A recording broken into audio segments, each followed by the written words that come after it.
साफी साहब, उसके बावजूद पाकिस्तान स्पीड का नाम दिया जा रहा है शहबाज शरीफ साहब को। इसका मतलब ये समझा जाए कि चीन हम पर एक बार फिर एतमाद करने को तैयार है?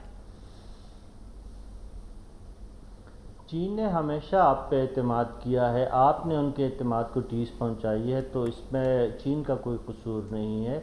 और जो हमारे दोस्त बात कर रहे हैं कि चीनी मंसूबों पे काम की रफ्तार सुस्त हुई है माजी करीब में या माजी बईद में, तो उसके मुहरिकात भी बता दीजिएगा। अब ये बिल्कुल हम क्यों IMF की ज़ुबान बोलते हैं? एक ही मुल्क तो बचा है जो आपके साथ बग़ैर किसी कंडीशंस के आपके ज़रूरियात के मुताबिक ताउन करने के लिए तैयार है। आपने ज़िक्र तो किया जो प्राइम मिनिस्टर ने अपने हम मनसब से जो मुलाकात की है, अभी इतलात ये है कि उनकी एक तवील तरीन मुलाकात सदर शी जिनपिंग से हुई है और उस पर कई जो है MOUs के अलावा कई जो है एग्रीमेंट भी हुए हैं। उसकी तरफ अब ये जो CPEC का दूसरा फेज़ का जिसका बाज़ाब्ता आगाज़ हुआ है, ये क्या है? ये MOU तो नहीं है आपका, ये तो आपका एक दूसरे फेज़ में आप तरक्की के जा रहे हैं। तो इन चीज़ों को मस्बत लेना चाहिए। कम से कम अगर कहीं से पाकिस्तान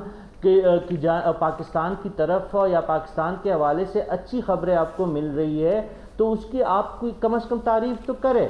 हम उस बहस में नहीं पड़ते कि CPEC को किसने डीरेल किया था और CPEC से किन्हों ने जो है बलूचिस्तान के नौजवानों को तरक्की के दायरे में से बाहर रखा।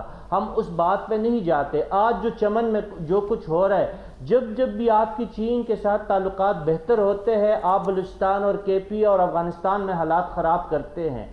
ये लोग अब इन मुहरिकात की भी बात करें, अमेरिका आपको तो ये करने नहीं दे रहा, IMF को तो ये बात रास्त नहीं आ रही, वर्ल्ड बैंक तो आपको इन चीज़ों से रोक रहा है। इसलिए तो हम ML1 जैसे अहम मंसूबों को 3 फेजेस में लेके गए ताकि वर्ल्ड बैंक और IMF की तनकीद से हम बचे। तो ये सारी चीज़ें जो है हमें मस्बत पहलू की तरफ देखना चाहिए। और B2B की जो बात की गई, वो 100 लोगों का डेलीगेशन वज़ीर-ए-आज़म के साथ है, शेंजन से लेकर बीजिंग में, और अभी जो है जा रहे ये वक्त जो है मुख्तलिफ और शहरों में इनकी मीटिंग्स है B2B। तो जब 100 मुख्तलिफ कंपनियों के नुमाया लोग जाएंगे और चीनीज़ कंपनीज के साथ उनका B2B होगा तो ज़ाहिर इंटरेस्ट भी बढ़ेगा। और CPEC 1 जो प्रोजेक्ट है उसमें आप देख ले कि 1 लाख से ज़ायद जो आपको नौकरियाँ मिली है, आपको हज़ारों वाट जो आपको बिजली के सिस्टम में आप में उसका इजाफा हुआ है। तो कम से कम उस चीज़ को तो एक्नॉलेज करें। अगर कहीं से आपको इज्जत मिल रही है तो आप उसकी तौसीफ करें, आप उसकी तारीफ करें। अगर चीन हम पे अब भी एतमाद कर रहा है तो उसको ये गलती का ठीक है, ये खुशाइन बात है और इस दौरे को अहम करार दिया जा रहा है। मुआशी बहाली के हवाले से हमें